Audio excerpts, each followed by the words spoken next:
And I just wonder, given that it's moving away from the proof of work to the proof of stake model, whether that is going to have broader ramifications for the tech sector as a whole. We've obviously been talking about it from a crypto standpoint and the fact that it's going to be less energy utilizing, but does it have broader tech ramifications? Yes, and they could be quite substantial. What's really happening now is instead of doing complicated computations, the model is moving to more sort of validation by token holders. What that means in practice is that all of those computing rigs with huge graphic cards that have been doing these calculations will no longer be needed. Now, looking roughly at Ethereum, we think there's probably about 1 million miners who have about $10 billion worth of computing equipment. That equipment now is all effectively obsolete and will need to be repurposed for other things.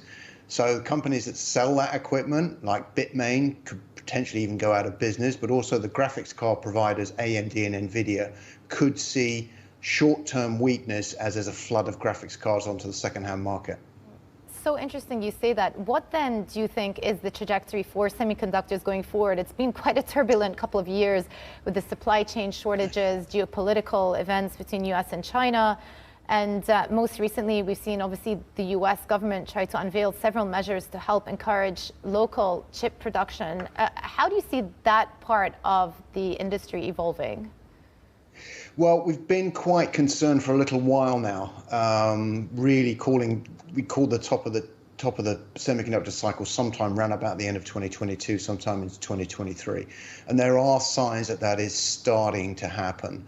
And the real problem really comes down to something very simple, which is TSMC and Samsung and Intel are spending tens of billions of dollars. The level of subsidies by the USA is going up significantly. What that means is that people are building semiconductor factories for reasons other than I need to sell more chips. It's more about national security, security of supply. And what that leads you to is potentially an oversupply situation, which gives you the possibility of quite a sharp downward turn in semiconductors, particularly going into 2023.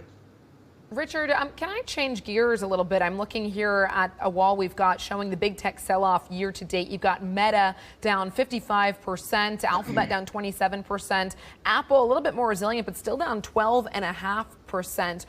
What do you think of valuations at these lower levels? Some valuations are great. Some valuations are still too expensive.